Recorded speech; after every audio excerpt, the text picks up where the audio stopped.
All right, FT is back with the Athletics' Chandler Rome and the FT Network's Chandler Rome. Make sure you check out Crush City Territory with Chandler, Tyler Stafford, and Josh Reddick. Great episodes out there, especially a few this week, including with Bryce Matthews, one of the top prospects in the Astros system. Anyway, Chandler, great to talk to you. You've been very busy over the past 24 hours.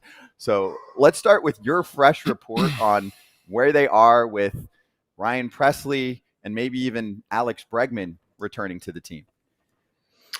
Yeah, so it's going to go live here in a little bit. It's going through the editing process right now, but there's fresh reporting coming from Sahadev Sharma, Patrick Mooney, and myself, Sahadev and Patrick, both of Northside Territory on the FT Network.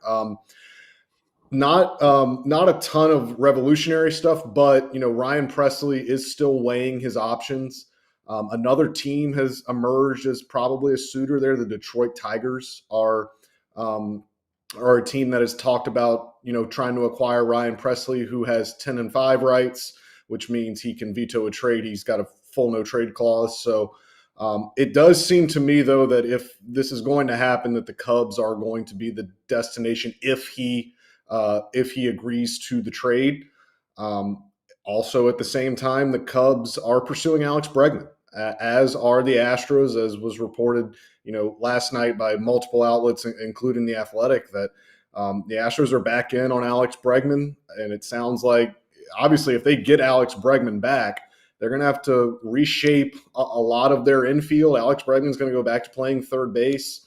Isaac Paredes would probably move to second. And it sounds as if it's under consideration that Jose Altuve would move to left field if Alex Bregman does, in fact, return to Houston. But it doesn't sound like anything is imminent in that department, the Bregman department. The Cubs are after him. There's 5 teams that I understand that are in on Alex Bregman, and it's the Red Sox, the Blue Jays, the Tigers, the Astros, and the Cubs. So of those 5, we could see some stuff start to maybe simmer and come to a head maybe this weekend, but certainly his market is starting to crystallize in a way that it hadn't for the last couple of weeks. Chandler, you brought up so much there. I can't even I just wanted to ask you about Ryan Pressly yeah. And the Astros. Let's hit on that for just a second for me. Are they you know what? We're fine downgrading part of our bullpen just to save a little cash. Or is it now that maybe, he accepts one of these trades, now we can go and get Bregman? Or is it doesn't even apply to Bregman, we're cool if we save money and downgrade our bullpen? That's what I'm confused about. Why would they be that interested in doing that? It's really confusing, Eric, because all winter, people with the team, people I talk to that are familiar with Jim Crane's thinking, the owner, have been insistent that he does not want to cross the competitive balance tax. They paid the luxury tax last season.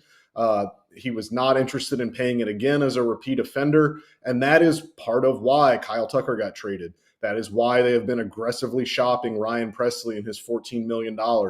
It was in an effort to curtail that payroll that has really gotten high. Now, this was the same sort of stuff you heard last year, too. You heard this last winter that they didn't want to cross the CBT, that was something they were trying to stay away from. And then all of a sudden they gave Josh Hader $95 million and were okay with paying the CBT. In Jim Crane's ownership tenure, it really has been that he has been okay to pay the luxury tax.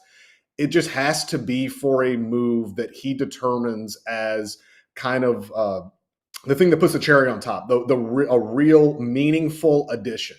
And I think what Alex Bregman means to this franchise, what Alex Bregman has meant to this golden era, and what Alex Bregman means in that clubhouse. You guys saw how vocal Jose Altuve was all season, at the end of the season, about retaining him. Would not be surprised if they kind of throw caution to the wind and say, you know what, we'll cross it for Alex Bregman. But I don't think they want to cross that second CBT threshold, because as we stand right now, with Pressly on the roster and without Alex Bregman on the roster, they're already about $3 million over the first threshold. So I think if this plays out as we're talking it's going to, I think they want to avoid crossing that second CBT threshold. But make no mistake, as of last week, as of all winter, all indications from people I had talked to was that they were going to get under the tax completely. And it sounds like for Bregman, it sounds like that Jim Crane may make an exception. Is Jim Crane too involved here? Does it feel like he's too involved? Is he getting in the way? I mean, I get it. You're the owner, but we've seen some bad situations where ownership gets too involved and, feelings either way, good or bad. It's like, do we feel like that's what's happening right now in Houston? Well, Jim's always been an involved owner. I mean, you guys saw it in the 2022 offseason. They're still paying for him being an involved owner with $31 million in dead money to Rafael Montero and Jose Abreu. I think his influence in baseball operations has decreased a little bit. You've seen in some of the moves Dana Brown has made. Trading Kyle Tucker is not a Jim Crane. That doesn't scream to me that that's a Jim Crane decision or a Jim Crane move. Some of the stuff Dana has been able to do at the trade deadline, I think his presence has diminished, or his influence, I should say, in baseball ops has diminished a little bit. But when you start talking about Bregman, when you start talking about the luxury tax, when you start talking about that kind of stuff, those are decisions that ownership is involved in no matter what franchise we're talking about. We could be talking about the Cubs, the Blue Jays, any franchise. That's an ownership level call as to, are you going to pay the CBT? Are you going to extend, if my thinking is if Alex Bregman comes back to Houston, it would take the largest free agent deal of Jim Crane's ownership tenure to get that done. And that's not in no franchise can you give out the franchise's longest and most lucrative free agent deal without consulting the owner. So, to answer your question, I think his influence has honestly diminished a little bit in baseball ops, but I think this situation, and especially with Bregman, I think he's going to have a say. For the record, I'm okay with his involvement because I've spoken to him before. He actually knows ball. Sometimes you talk to a helicopter owner and they have no idea what they're talking about. And he totally knows. This person cannot be involved with any decision making. So they've been really good. But anyway, all right, let me ask you specifics about Bregman. Number one, is that 156 that they made public through many people still on the table for Bregman? Is that the offer and the stopping point offer that if he calls them right now and says, fine, I'm in, I'll take that, then we would have a deal? And two, can you give us more on the aftermath of what that would mean for, say, an Altuve to move to left field and how Paredes would look at second base, how that would affect the team defensively? My understanding is I talked to one source yesterday that said yes, that offer remains. It also makes common sense too. Like, I know Bregman turned it down already, but if the Astros are going to re-engage here, like, it wouldn't make sense for them to go back in with a lower offer. What I'm unsure of, and this kind of ties back to Erik's question just now, I'm unsure about how much flexibility there is to maybe change that offer to if they ask for another year, if they ask for more money. I'm not sure if this is the offer and we're done, or if there is flexibility to move and room to move. Now, that could also be determined by the other four teams involved here. Like, what are they offering, and would that influence the Astros to maybe up their offer or anything like that? As far as the aftermath of a potential, I've been told that yes, it is under consideration that Jose Altuve could move to left field. That's wild to me. I mean, it just in terms of moving the face of your franchise off of the only position he's ever really played. He's played 6 major league innings at shortstop. The rest of his major league defensive innings have all been at second base. Never played in the outfield in the minor leagues. But it should be noted that Jose Altuve's defensive metrics at second base have pretty precipitously declined the last couple of years. And when you start to look at this rotation, Framber Valdez and Hunter Brown are your top 2 starters, and they induce almost as many ground balls as any starting pitcher in the league. And it's tough when you've got an infield. Their infield last year was not good. I mean, they had a reigning goal. They had the Gold Glover at third base, but the right side of their infield was not good last year. Between their revolving door at first base and then Jose Altuve at second, just not the defensive player he once was. So to me, it makes sense that I think they were going to have to move Altuve off of second base eventually. Does this hasten that? Maybe. Isaac Paredes, it's not as if he's played a ton of second base in the big leagues. I think he's got about 53 starts at the major league level at second base, but so he can move over there. I'm not sure Isaac Paredes hasn't played in the outfield at all in the big leagues either. So it's stuff that they'd really have to move some stuff around. It would be a lot of spring training work for Jose Altuve to learn an entire new position. But it is worth noting, too, they play 81 games at Daikin Park, where the Crawford boxes in left field really help maybe hide bad defensive left fielders. They play Yordan Alvarez at Daikin Park in left field a good bit. They've been able to hide maybe some lower tier defenders in left field at home. So that would help, but it would still be a massive change for Jose Altuve and the Astros. On Ryan Presley, it seems like the Jays, to me, wouldn't be that good of a fit. I feel like he wants to be that closer again. The Tigers and Cubs, for me, I think would be a better fit for him. What do you think's going on in his head for that whole situation right now? You know, Todd, it's very similar to me to what happened with Arenado and the Astros about a month ago. You know, I see this situation as pretty similar in the fact that I think both teams, when I talk about the Cubs and the Astros, kind of thought that this was done. Same the way that the Cardinals and the Astros thought that the Arenado deal was done.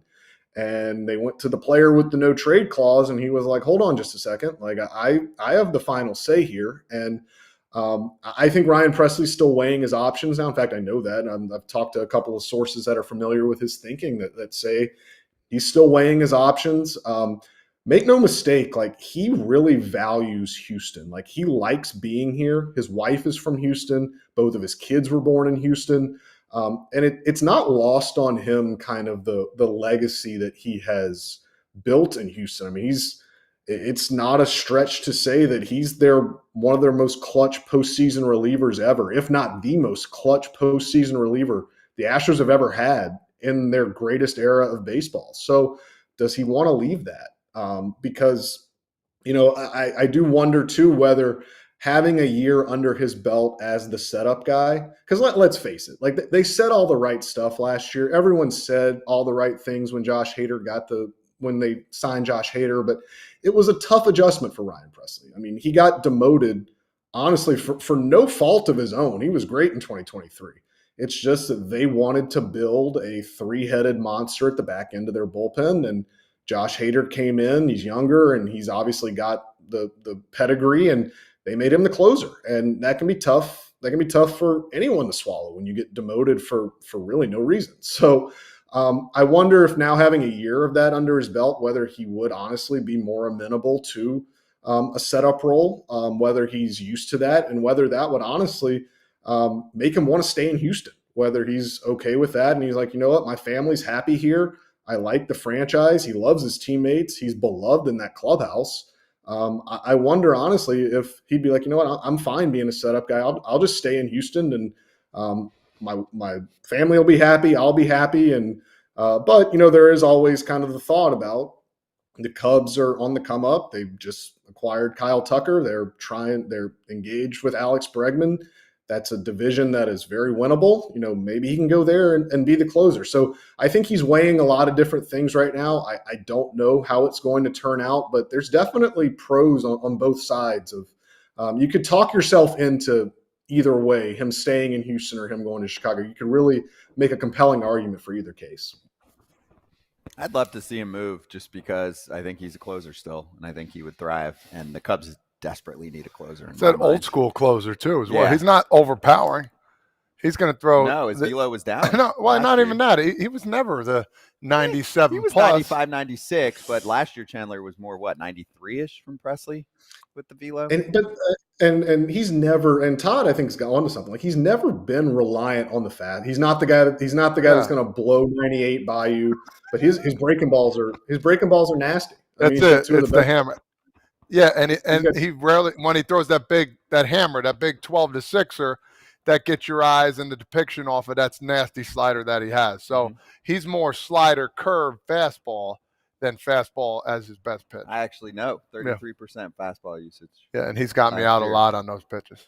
Oh, that's why you know. But anyway, Dinger to all center right. So off. we'll see what happens. We got a dinger to center. Hey, just want to point out, we can keep Chandler on for this. Let's show the board real quick. Crush City territory obviously is going to be all over. Chandler's been super busy. There's more coming out in The Athletic, but then you can also get a lot more insight on what's happening. Even if you're not an Astros fan and you're like, wait, my team might be able to land Ryan Pressly. You'll hear from Chandler, Tyler, and company soon on another episode of Crush City Territory. So, Chandler, thank you so much for joining us, man. Thanks for the insight, and get back to work. I know you're busy. All right. Thanks, guys.